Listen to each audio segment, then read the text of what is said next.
Habíamos hablado entonces de que esta primera parte del artículo 12 de la Convención Americana, estamos hablando de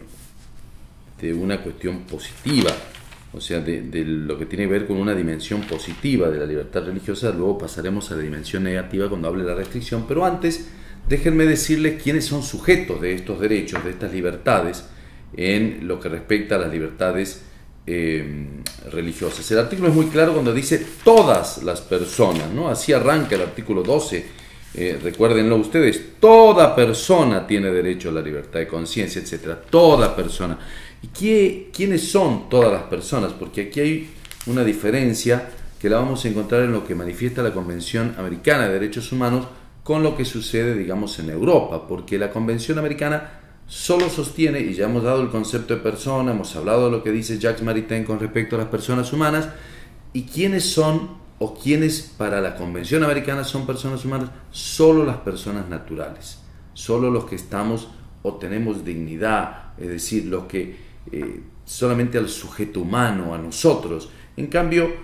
atribuyendo a temas como el derecho de propiedad, por ejemplo, también la situación en Europa es distinta y se le atribuye o se le da también la titularidad de los derechos a las personas jurídicas. En esto son más amplios los europeos que nosotros aquí en América, ¿no? Se habla de toda persona y la Convención Americana señala ya en su artículo 1, inciso 2, que persona es todo ser humano. Esa es la definición. Y que tiene o que cabe concluir que la libertad de religión pertenece a todo ser humano bajo la jurisdicción de los estados, porque ya lo habíamos hablado que el estado es el que determina sobre lo que es religioso, lo que no es religioso. Habíamos hecho esa comparación con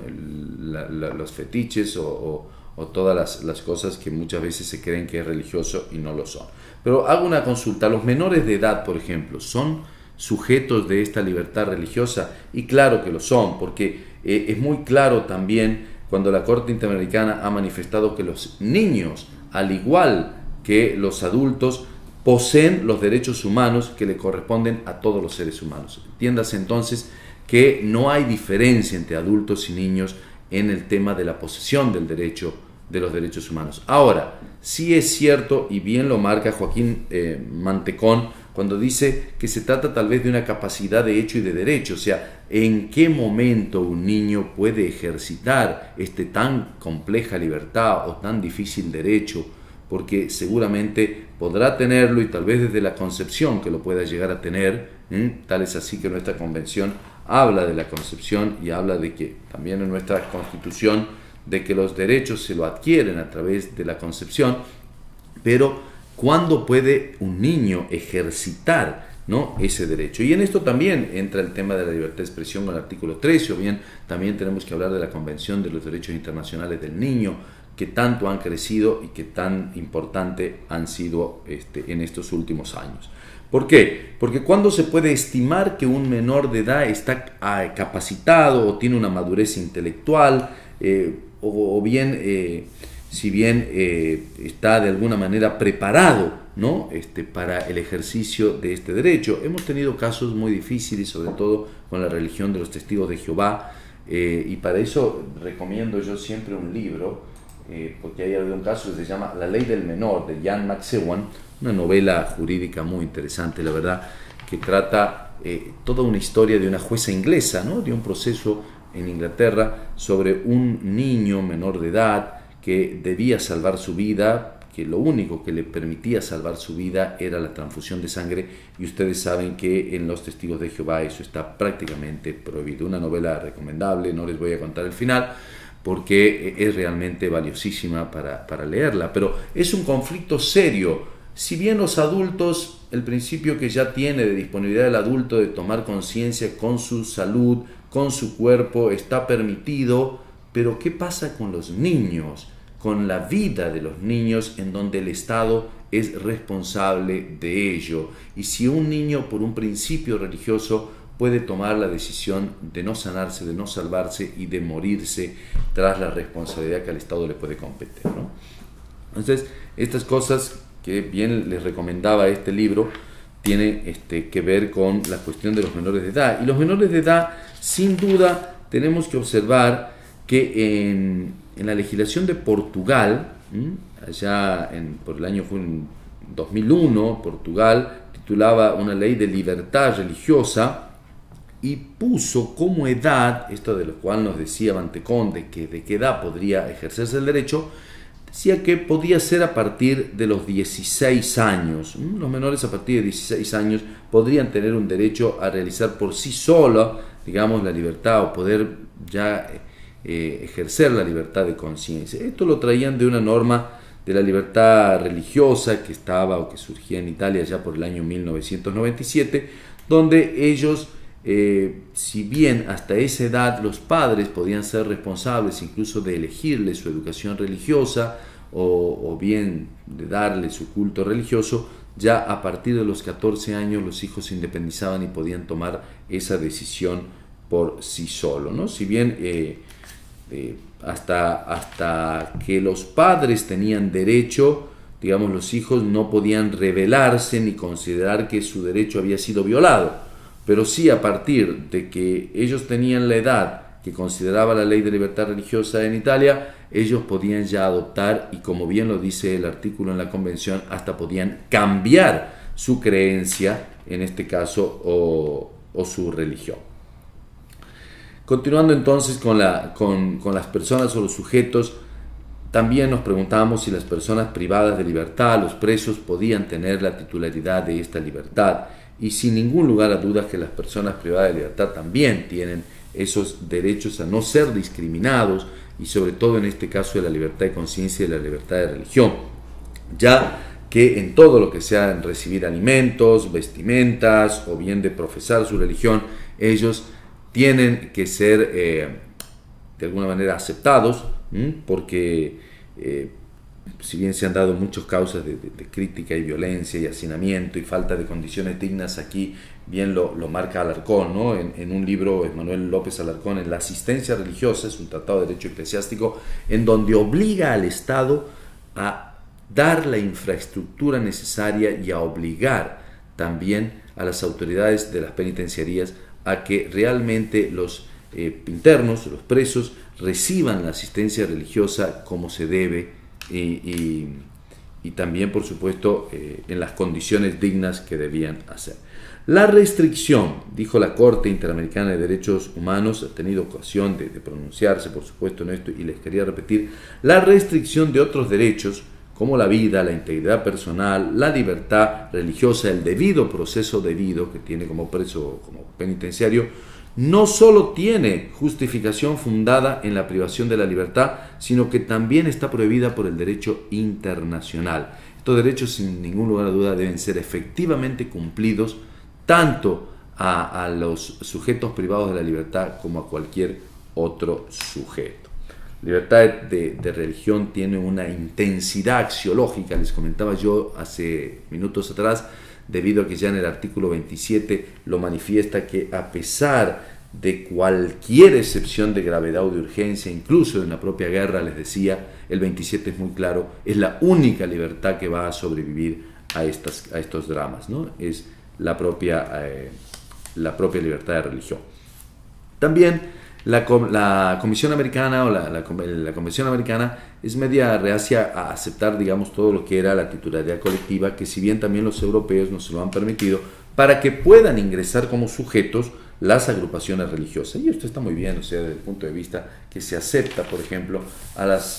caso de la Iglesia Católica o las iglesias evangelistas, como parte también, o sujetos activos o legitimados para ser dueños de estos derechos, ser poseedores de estas libertades. Los pueblos indígenas, claro que sí, cómo no. Los pueblos indígenas han sido mencionados en numerosos fallos, también informes y opiniones consultivas, también han sido parte de los fallos porque han sido duramente violados en sus derechos, en traslados, en masacres, ¿no? Hablar de lo que fue la masacre de Sánchez, del plan Sánchez, y muchos casos que tenemos para hablar en lo que hace a las comunidades indígenas, ¿no? Sobre todo los mayas, que la han sufrido muchísimo, en casos como, por ejemplo, hemos citado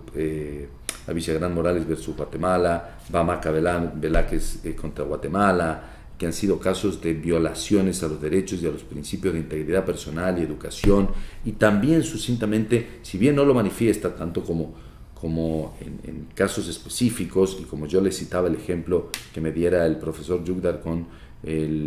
los casos de Fornerón, que ya les voy a contar también, y por qué forman parte de la jurisprudencia en la libertad religiosa o Atala de Rifo, porque también en esos casos hay una incidencia religiosa. En Fornerón, ustedes se acuerdan de un caso argentino, de una niña que prácticamente es sacada de los brazos de su madre y sin conocer la historia, su padre, no se ha comprobado, pero ha sido dada en adopción o ha sido vendida, todavía la Corte no lo ha comprobado, pero sí ha sancionado de alguna manera al Estado argentino. ¿Por qué? Por no haberle dado participación a ese padre que tenía una legitimación como progenitor de saber que su hija iba a ser, o bien, de tener su respeto y su derecho a permitir o no que su hija sea dada en adopción.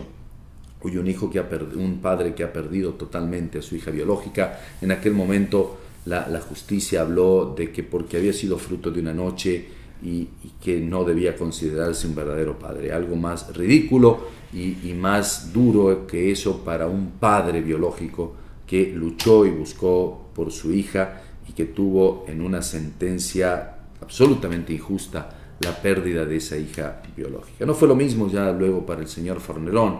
que si bien se terminó otorgándole la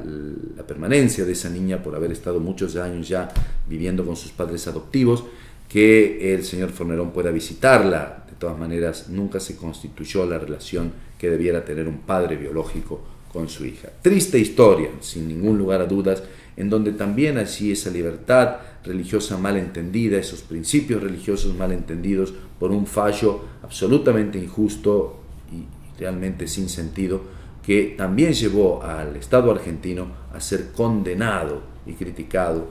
y realmente con verdad y con certeza, por la Corte Interamericana en el caso Fornerón. El otro caso, el caso chileno, que fue Atala de Rifo, una jueza de corte, como fue la doctora Atala de Rifo, que tenía 3 hijas mujeres, que decide separarse de su marido y luego formar una pareja homosexual, con lo cual su ex marido la demanda por cuestiones éticas. Si bien es rechazada la demanda en las 2 primeras instancias, la Corte chilena, basada en informes de amicus curiae, que eran justamente de la Pontificia Universidad Católica de allí de Chile, y sin ningún lugar a duda basado en principios religiosos, también se basan en ellos para para hacerle lugar a la demanda allí al exmarido de la doctora Atala de Rifo, y pierde la tenencia de las 3 niñas. Si bien la historia contará que después la doctora Atala de Rifo creo que se separa de su pareja, no obstante la historia jurídica terminó en la Corte Interamericana, en donde la Corte basó en los principios de integridad personal y también en lo que hace al matrimonio igualitario, y también esta relación donde el género humano ya habla de una posibilidad y una posición en la cual a lo sexual se le ha dado una mayor trascendencia, y es por ello que la Corte ha fallado en favor de la jueza chilena. Otra inmiscuición, si se quiere, de las libertades religiosas en lo que hace a la jurisprudencia internacional, que no ha abundado dentro de este tema de la libertad de culto o de la libertad religiosa. Eso es lo que tiene que ver en esta primera parte de lo que ha hecho a la dimensión positiva. Es bueno que pasemos al segundo ítem, al segundo inciso, que habla sobre la restricción de la religión o de los principios religiosos, y lo voy a recordar leyendo porque es bastante interesante. Nadie puede ser objeto, nadie, como antes decía toda persona, ahora nadie puede ser objeto de medidas restrictivas que puedan menoscabar la libertad de conservar su religión o sus creencias, o de cambiar de religión o de creencias. Esa libertad de creencias dado en el culto, a través de la libertad de culto y la libertad de religión, o bien la libertad de pensamiento. Esto indica que muchas veces se ha intentado restringir. La Argentina ha sido víctima incluso y la Comisión ha estimado, por ejemplo, en el caso del antisemitismo que ha vivido la Argentina que ha sido víctima de 2 atentados a la AMIA y a la embajada del pueblo judío, durísimas, atentados que ha sufrido la Argentina ya hace varios años y que realmente todavía no han sido resueltos de la manera que todavía se espera justicia, ¿no?, en el pueblo argentino y sobre todo en el pueblo judío, por estas 2 lamentables sucesos. Como también hemos vivido y hemos relatado las cuestiones que han ocurrido dentro de los pueblos indígenas en las restricciones que se han dado, ¿no? A través del caso Bamako Vázquez es importante resaltar lo que ha dado el presidente en su fallo, en su voto, el presidente Cansado Trindade, sobre 4 reflexiones, ¿no? Él ha dicho que el respeto a los muertos en las personas de los vivos, la unidad del género humano en los vínculos entre los vivos y los muertos, los lazos de solidaridad entre los muertos y los vivos y la prevalencia del derecho a la verdad en respecto a los muertos y a los vivos, ¿no? Importante voto y fallo de otros casos que han dado lugar, por ejemplo, al daño espiritual que se ha dado a través de la libertad religiosa, que muchos lo han querido interpretar como un daño moral más agravado, y a la vez también lo que recién les marcaba en esos 4 ítems, el tema de un daño o de un derecho de posvida, donde se buscaba esa situación que se dio en algunos fallos que tienen que ver con la cuestión de los muertos y de darle una digna sepultura, una sepultura acorde, que muchas veces cuando eran violados sus derechos y sus libertades, prácticamente esto no lo tenían, ¿no? Esto terminó, que fue el caso Moiguana versus Surinam, por ejemplo, el Estado de Surinam fue condenado, como fue también el caso Masacre Plan de Sánchez versus Guatemala, en que se ventiló, y también se aplica aquí el artículo 12 de la Convención, teniendo en cuenta que se separaban a niños y a mujeres y niños para ser masacrados, muertos, y realmente luego en Moiguana versus Surinam también se destaca el tema de una recuperación para la búsqueda justamente de esas personas que eran trasladadas injustamente o que también fueron muertas y masacradas y que pudieran ser reencontradas con sus familiares y puedan tener una muerte digna. Si bien el presente, el caso de la comunidad moiguana abarca aún más un derecho emergente, que es el que yo les decía, el proyecto de vida, ¿no? Esta Corte Interamericana ha sentado una jurisprudencia al afirmar que existe ese derecho al daño al proyecto de vida, como también en lo que nos había dejado Masacre Plan Sánchez estaba el proyecto del daño, el daño espiritual, un cuestionamiento, una cuestión donde se puede obtener o si bien la indemnización de este daño espiritual no tiene que ver con una cuestión material, ¿no?, sino a través de una compensación más bien espiritual. En esto el derecho internacional en general y el derecho internacional de los derechos humanos no puede permanecer indiferente, ¿no?, ante las manifestaciones espirituales que tiene el género humano en particular, y no se puede permanecer indiferente ante tales expresadas actuaciones de las cuales nosotros decíamos o manifestábamos, que ha dado lugar en la Corte en este caso, en este precedente del caso Moiguana contra Surinam. La libertad religiosa sin discriminación y en igualdad de condiciones a ciertas categorías también es importante destacar que la Corte ha puesto en un plano de igualdad a todas las religiones. No es porque la católica sea más o la protestante sea menos, o yo creo que por ahí la diversidad que pueden tener según los países, ¿no? Yo siempre recuerdo una anécdota que me tocó vivirla. Yo era joven y trabajaba en un grupo juvenil de católicos,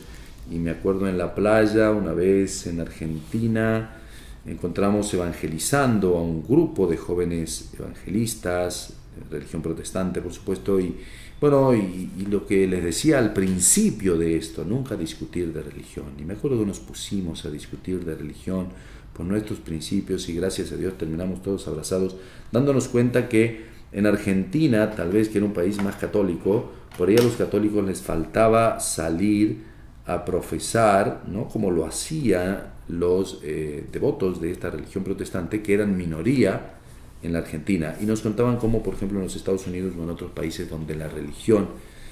protestante o la evangélica era mayoría, eran los católicos quienes realmente por ahí caminaban las playas o caminaban las calles para tratar de sumar más fieles a su religión.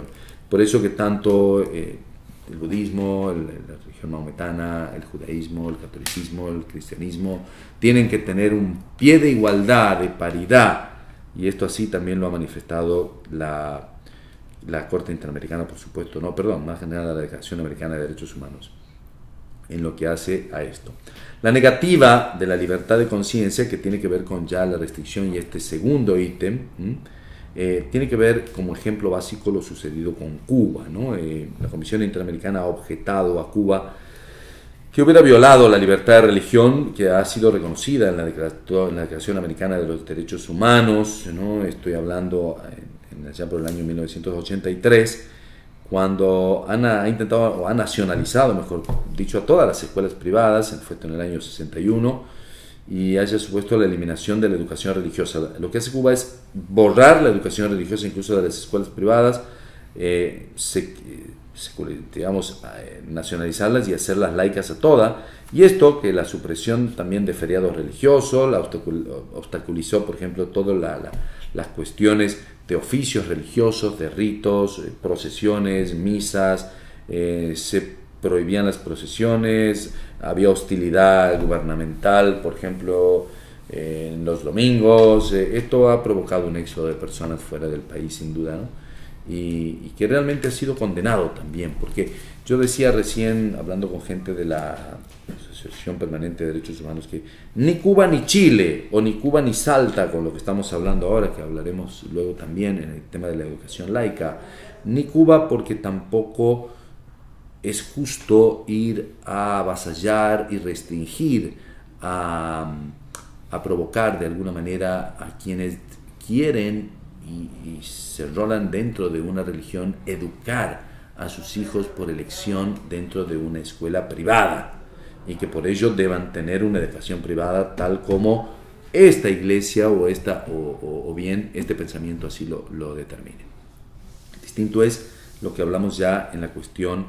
de las escuelas públicas, que ya hablaremos porque es un tema del último ítem del último capítulo. Aquí sí creo que, así como hemos hablado de la masacre de Plan Sánchez en Argentina, hemos tenido casos también de masacres. Yo no quiero dejar de recordarles, por ejemplo, en lo que se dio en llamar la masacre de San Patricio aquí en nuestro país, ¿no?, que fueron asesinados por grupos de tarea los sacerdotes palotinos Alfredo Kelly, Alfredo Liden, Pedro Dufau, los seminaristas Salvador Barbeito, Emilio Barletti. Esto ocurrió el 4 de julio de 1976. Y el 4 de agosto del mismo año fue asesinado Monseñor Enrique Angelelli, ¿no? Fue obispo de La Rioja, un hecho que no ha sido esclarecido. Encontraba él, todavía está en investigación, ha sido un obispo muy recordado en la Argentina. También el tema de las monjas francesas Léonie Duquet y Alice Dumont, que fueron secuestradas y asesinadas a fines de 1977, donde hubo una sentencia contra el ex capitán Astiz. Las otras confesiones religiosas, sus ministros fieles han padecido todo esto en la época de la dictadura argentina, donde se han dado persecuciones, detenciones, desapariciones, como atentados a personas por condiciones religiosas, sin ningún lugar a duda, ¿no? A templos, a cementerios, a mezquitas, a sinagogas, demás lugares sagrados que han sido violados, y que sin duda esto debe ser condenado. También los judíos muchas veces fueron discriminados, perseguidos. El antisemitismo en la Argentina ha tenido una presencia lamentablemente, como yo les manifestaba recién, en dos atentados grandísimos, ¿no?, como es la AMIA el 18 de julio del 94, y donde fallecieron 85 personas, y luego el 17 de marzo del 92, también una fecha luctuosa para la Argentina y para la comunidad judía también, que fue el atentado a la embajada, ¿no?, de Israel, en la que murieron 29 personas y quedaron 240 heridos. Una triste etapa de la historia que pasó la Argentina, como también hechos de restricción que pasaron por la Corte Suprema en el año 1863, donde la Corte Suprema decidió restringir las atribuciones al delegado apostólico Marino Marini, por la que se le exigiría el pase a las cédulas o decretos que pida como delegados del pontífice, que no podía ejercer funciones episcopales atribuidas a los obispos y que debía abstenerse de levantar información respecto a los candidatos a obispos o arzobispos, o bien no ejercer funciones judiciales eclesiásticas. La Ley 49 del año 1863 decidió, en aquel momento, o bien tipificó que era delito federal castigado con pena de 1 a 4 años de extrañamiento al que ejecutario mandara ejecutar decretos de los concilios, bulas, breves, rescriptos de la Corte Pontificia de aquellos que para su ejecución necesitaren del pase del gobierno sin haberlo obtenido. Al que lo ejecutario mandare a ejecutar cuando el pase fuere negado, se le aplicaría de 4 a 8 años de extrañamiento. Estas disposiciones pasaron luego al Código Penal de 1921, el Código de Tejedor, en el artículo 228, y todavía no ha sido derogado, precisamente, aunque por el acuerdo en el año 1966, la reforma constitucional actual del 94, ya no existe más el pase. Hechos que han pasado en nuestro país. El 28 de febrero de 1875, grupos anticlericales atacan al edificio del Arzobispo de Buenos Aires, incendian el Colegio El Salvador, colegio del cual nace también nuestro pontífice actual, Papa Francisco. Recordemos de su origen que él viene justamente de allí, del Colegio El Salvador, y de los que emanan de San Ignacio de Loyola, los jesuitas, con motivo de la decisión del arzobispo de Buenos Aires, Monseñor Aneiro, de confiar la iglesia de San Ignacio a los jesuitas, justamente. En junio de 1883, el Poder Ejecutivo deja cesante al rector del Colegio Nacional Buenos Aires, José Manuel Estrada, por haberse manifestado en contra de la sanción de la que iba a ser la Ley 1420 de Educación Común. Esto ya vuelve a tener otro giro y es el tema que vamos a estar hablando en instantes nada más. Vamos a hablar de lo que hace al derecho a la libre formación de conciencia, que ya forma parte de este tercer concepto, ya teniendo en cuenta lo que hemos dejado atrás, esta parte negativa del artículo, para entrar ya al derecho a la libre formación de conciencia. Y es interesante. Hay un trabajo de Isidoro Martín Sánchez, ¿no?, que ha planteado el tema del derecho a la libre formación de conciencia, y que es un derecho que sin duda deriva de la libertad de conciencia, de esa libertad fundamental que tenemos todos los seres humanos, ¿no? El Estado en esto tiene que ser muy claro y tiene que asegurar y garantizar que cada uno de nosotros en particular no vea imposibilitado el tema de formar su conciencia, de tener sus pensamientos claros, y de alguna manera también, si el Estado falta por acción u omisión a estos deberes, sin duda estaría violando el derecho a la libertad de religión y de conciencia. Y dentro de esto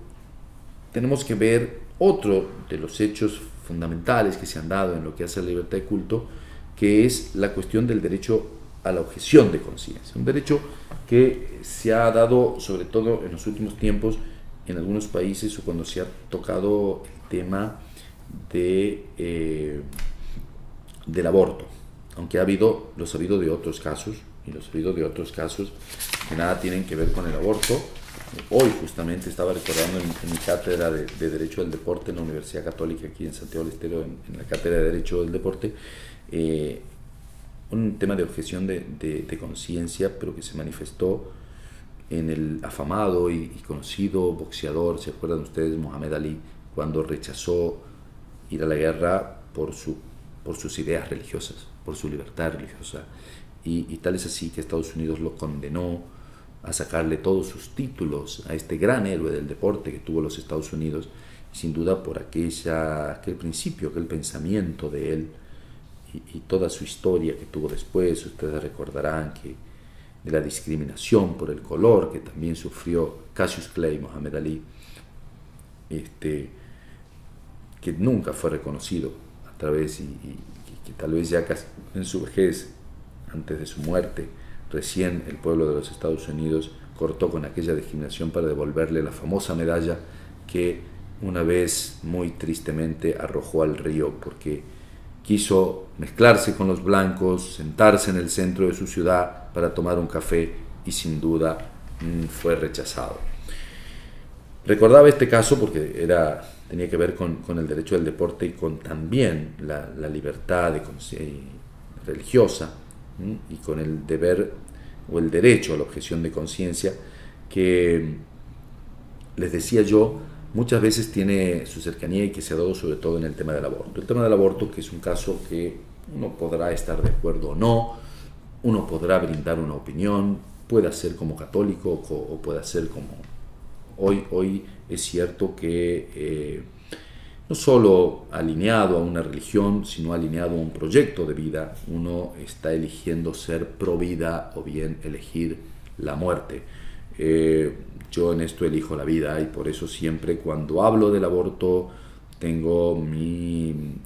conciencia tranquila, o sea, mi concepto de decir que apuesto a la vida, de que hago empatía, porque sé que ese niño que está en el vientre de una mujer, ahora hasta no podría decir ni el vientre de su madre, porque ahora con lo nuevo y lo tecnológico, los cambios de los contratos de alquiler de los vientres, tampoco uno ya sabe si decir el vientre de la madre, ¿no? Porque no sabe si es la madre biológica o la madre contratada, con lo cual por eso también debo hacer la salvedad ahora, pero a ver, yo estoy de acuerdo que la creación está en la concepción, en esa unión de los ovarios, de los óvulos y el espermatozoide, y que ese huevo cigota empieza a latir y un corazón que empieza a vivir y un hijo o hija o persona que toma vida y que cada uno de nosotros y de ustedes estuvimos allí y que gracias a las madres que tuvieron la valentía y el coraje de decir que nosotros podamos vivir, que podamos estar vivos y mañana crecer, reproducirnos y ser lo que la vida quiera que seamos. Algunos abogados, otros profesores, otros que la vida los lleve por el comercio o por lo que el destino nos encamine, pero siempre teniendo la oportunidad de vivir, que eso es lo más importante, ¿no? Entonces, a veces cuesta discutirlo y yo entiendo, como les he dicho al principio, las opiniones y los criterios, y por eso celebro las diferencias también, de quienes entienden que por ahí el físico o el cuerpo de la mujer está por delante de parir a un niño o tal vez, como se ha dado aquí, por ejemplo, el fallo FAL de la Corte, o también ciertas restricciones como nuestro Código Penal en los artículos 85 u 86, cuando hablaban también de una violación a mujer idiota, cosa que me repugna decirlo así, porque hasta estamos hablando y discriminando, ¿no? Cuando hoy tenemos que hablar de persona con discapacidad, y el código decía de otra manera, pero bueno, con persona de violación a persona con discapacidad. Hasta a veces me es difícil aceptarlo. El caso, sé que en el tema de las violaciones, si se ha dado en el fallo FAL, es muy difícil. Yo ahí atentaría, porque si bien ha sido víctima de una violación es culpa del Estado y el Estado debiera ser responsable de ese delito lamentable, y como Estado me debiera hacer cargo de esa mujer que ha sufrido ese flagelo y ese delito tan grave, y tal vez no castigar a un tercero inocente que luego de nacer sepa esa madre que quiso o no quiso, perdón, porque seguramente no lo quiso, poder darlo en adopción, o poder entregar tal vez a muchas madres o a muchas personas que quisieran tener a un niño hoy. Tal vez es cierto que hoy la genética y la ciencia suma también a la discusión de saber quién es o cómo viene en el origen de ese niño, ¿no? Porque también hoy es parte en lo científico y no podemos negar lo científico, por supuesto, y eso también puede ser una cuestión de discusión o de restricción, pero también es cierto que se trata de una persona humana como cada uno de nosotros. Dicho esto, y aceptando las distintas opiniones, por supuesto, ha habido otros casos como este del aborto y como el que les decía de Mohamed Ali recién.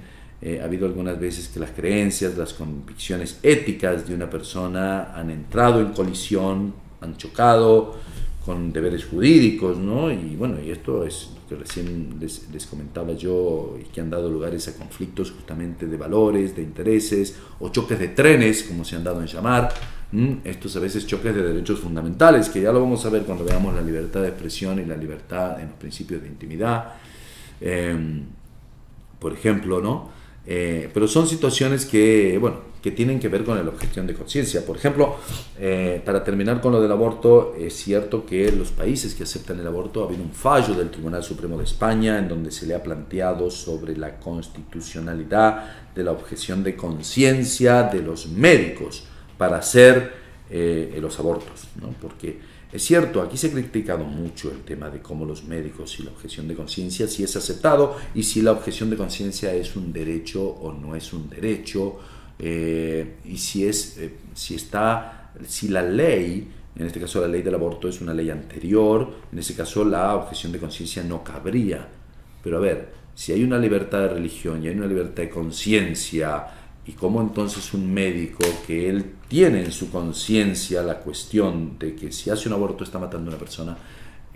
cómo no se le va a hacer lugar en este principio fundamental que el derecho universal lo ha manifestado. Pero es también cierto que si ya hay una ley en donde se considera que el aborto no es un delito, bueno, pues seguramente lo que recién les decía, en ese choque de esa colisión, ¿no?, de conflictos de valores, de intereses y deberes jurídicos, se presenta esto, ¿no?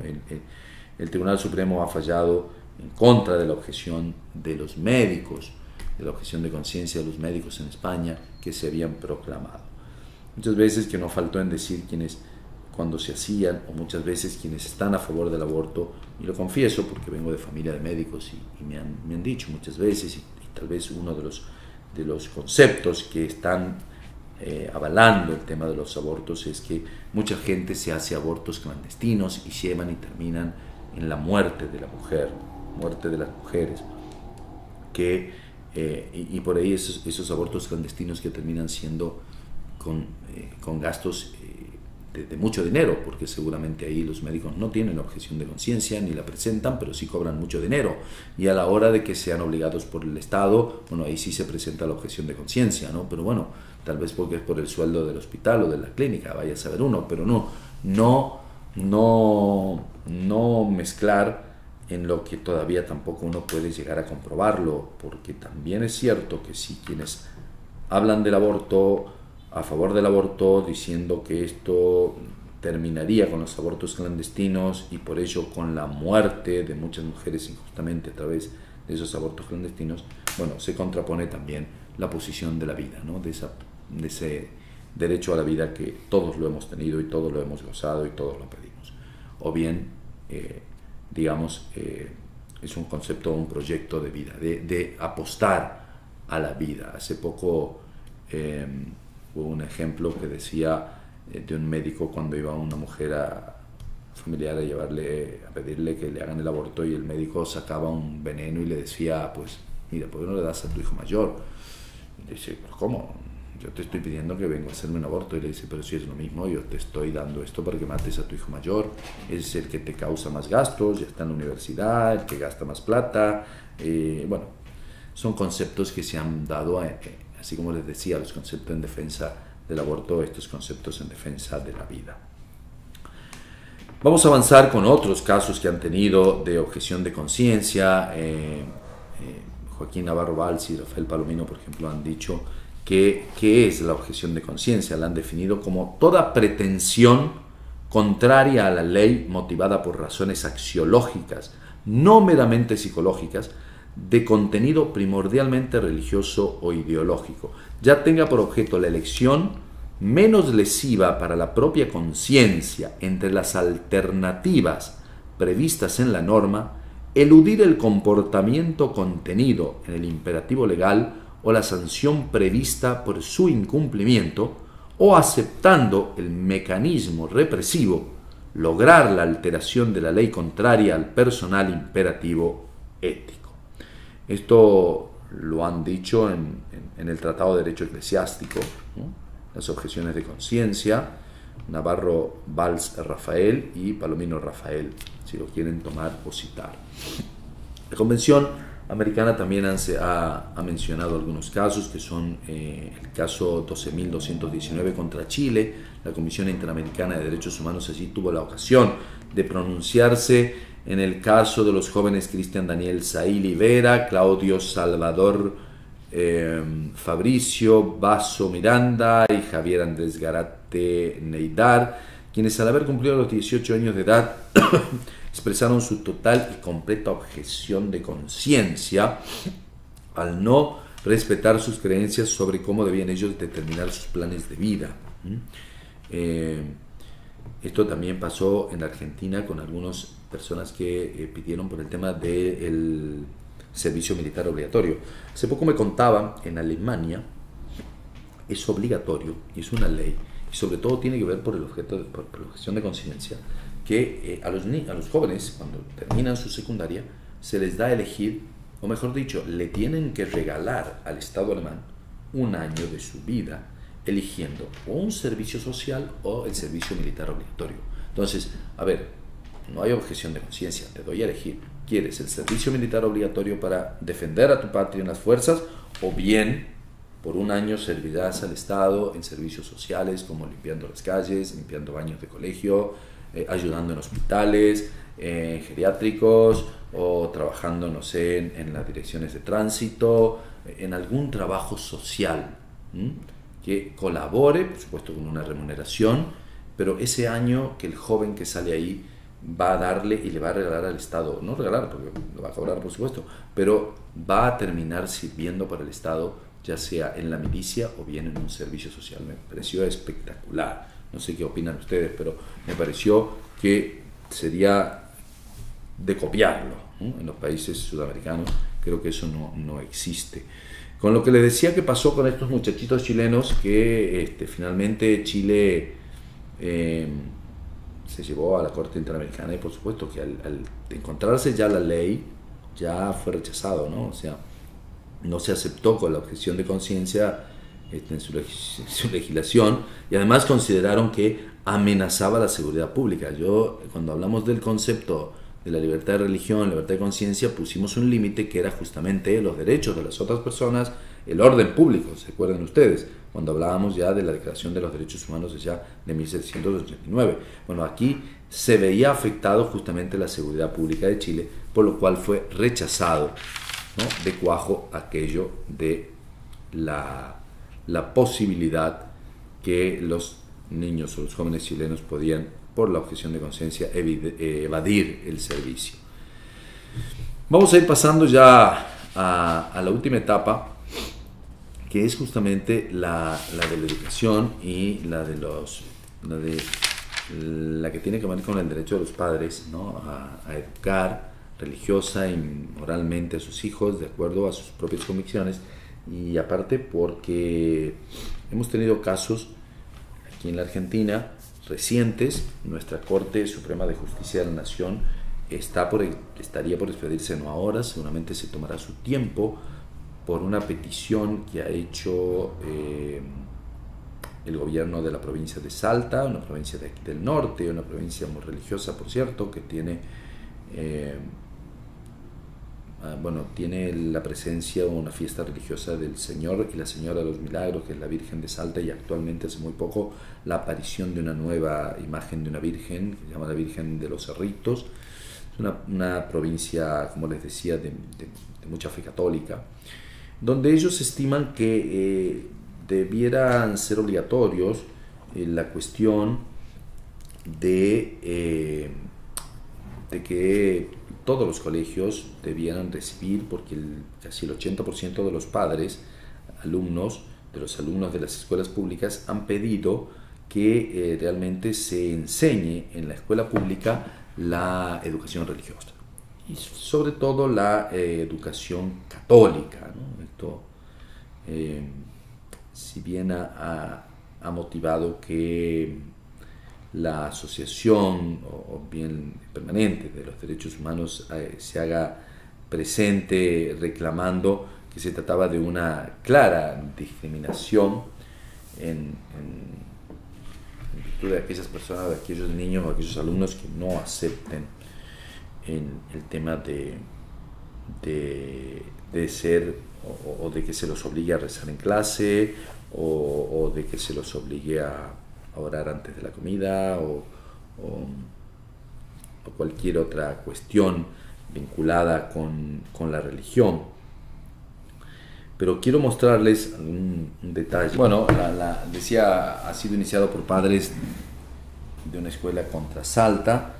y esto se ha llegado a la Corte Suprema de Justicia de la Nación, ¿no? A mí me ha tocado como experiencia personal y la quiero contar muy brevemente. Yo he tenido la oportunidad de estudiar en un colegio religioso en la primaria, elegí en la secundaria, me acuerdo mi madre quería que continuara en un colegio primario, secundario religioso, pero en aquel momento el Colegio Nacional, mi querido Colegio Nacional, me llevó siguiendo los pasos de mi padre y elegí la educación pública, o mejor dicho, este colegio. Y repetí también la misma experiencia en la universidad, porque si bien en la Facultad de Derecho, en mi provincia, en nuestra provincia, solamente había una católica, pero luego terminé en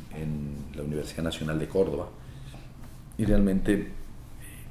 bueno, no voy a marcar diferencias, ni voy a hablar de una u otra en marco de comparaciones,